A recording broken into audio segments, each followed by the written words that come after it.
கர்த்தரும் இரட்சகருமாகிய இயேசு கிறிஸ்துவின் அன்பான நாமத்தினாலே உங்கள் ஒவ்வொருவரையும் வாழ்த்தி இந்த புதிய நாளிலும் தேவனுடைய ஜீவனுள்ள வார்த்தையின் மூலமாய் உங்களை சந்திப்பதிலே நான் கர்த்தருக்குள் மகிழ்ச்சி அடைகின்றேன். உபாகமம் 4:31. உன் தேவனாகிய கர்த்தர் இரக்கமுள்ள தேவனாயிருக்கிறபடியால் அவர் உன்னை கைவிட மாட்டார், உன்னை அழிக்கவும் மாட்டார். உன் பிதாக்களுக்கு தாம் ஆணையிட்டு கொடுத்த உடன்படிக்கையை மறக்கவும் மாட்டார்.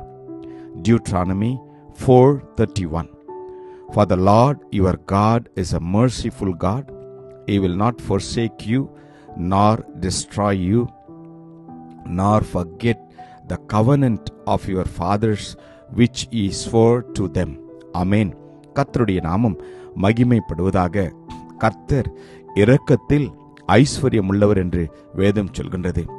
பாவிகளாக நீங்கள் நானும் இருக்கையிலே கிறிஸ்து உங்களையும் என்னையும் மீட்கும்படி ரட்சிக்கும்படி நம்மேல் அவர் இரக்கமுள்ளவராய் இந்த உலகத்திற்கு வந்து பிறந்தார். காரணம், உங்களையும் என்னையும் அவர் நேசித்தது நிமித்தமாக அந்த இரக்கமுள்ள தேவன் இன்றும் நமக்காக பிதானுடைய வலது பார்சத்தில் அவர் பரிந்து பேசிக் கொண்டிருக்கிறார். ஒருவேளை இந்த நாளிலே நீங்கள் கஷ்டத்தோடு இருக்கலாம், கண்ணீரோடு இருக்கலாம், வேதனையோடு இருக்கலாம். கர்த்தர் என்னை கைவிட்டு விட்டாரோ, 7 மாதங்கள் முடிய போகின்றது. அவர் சொன்ன வார்த்தைகள், அவருடைய வாக்குத்தத்தங்கள் என்னுடைய வாழ்க்கையில, குடும்பத்தின் வாழ்க்கையில், பிள்ளைகளுடைய வாழ்க்கையில, பெற்றோருடைய வாழ்க்கையில நடைபெறவில்லையே என்று நீங்கள் கலங்கி கொண்டிருக்கலாம்.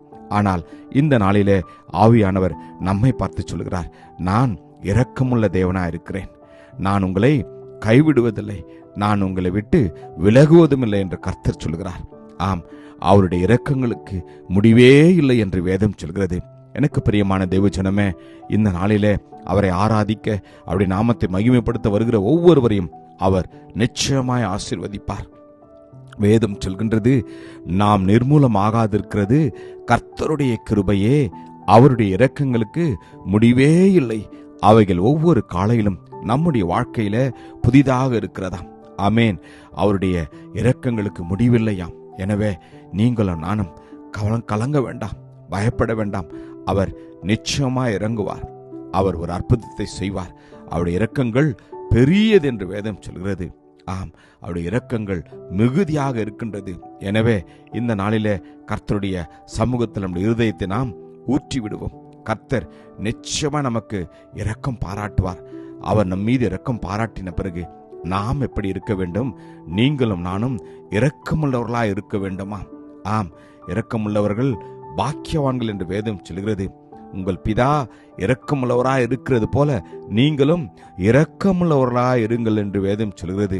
ஆம், இரக்கமுள்ளவர்கள் பாக்கியவான்கள், அவர்கள் இரக்கம் பெறுவார்களாம். கர்த்தர் நம்மை மன்னித்திருக்கிறார். கர்த்தர் நம்முடைய பாவங்களை அவர் எல்லாவற்றையும் மறந்தார். உங்களையும் என்னையும் அவருடைய பிள்ளையாய் மாற்றியிருக்கிறார். நாமும் அவ்வண்ணமாகவே பிறரிடத்தில் அன்பு செலுத்துவோம், பிறரை மன்னிப்போம். பிறர்களை நாம் இயேசு எப்படி நேசித்தாரோ அதே போல நேசிப்போம். கர்த்தர் உண்மையாய் உங்களையும் என்னையும் ஆசீர்வதிப்பார். கிருபையும் இரக்கம் நிறைந்த நல்ல தகப்பனே, இந்த நல்ல நாளுக்காக உமக்கு நன்றி அப்பா. அப்பா, நீர் இரக்கமுள்ள தேவனா இருக்கிறபடினாலே உம்மை நாங்கள் ஸ்தோத்தரிக்கிறோம். இம்மட்டுமா எங்களுக்கு இறங்கினீரே, உமக்கு நன்றி அப்பா. தகப்பனே, நாங்களும் இரக்கமுள்ளவர்களாக இருக்கும்படியான கிருபை தாங்க ராஜாவே. ஆமாப்பா, உம்முடைய வாக்குத்தத்தங்களுக்காக உமக்கு நன்றி. நீர் கொடுத்த ஒவ்வொரு வாக்குத்தத்தங்களும் இயேசு கிறிஸ்துவுக்குள் எங்களுக்குள் ஆம் என்றும் ஆமேன் என்றும் இருப்பதற்காக உமக்கு நன்றி அப்பா. ஒவ்வொருவரையும் ஆசீர்வதியும். இயேசுவின் நாமத்தில் ஜெபிக்கிறோம் ஜீவனுள்ள நல்ல தகப்பனே. ஆமேன். God bless you. Jesus loves you. Amen.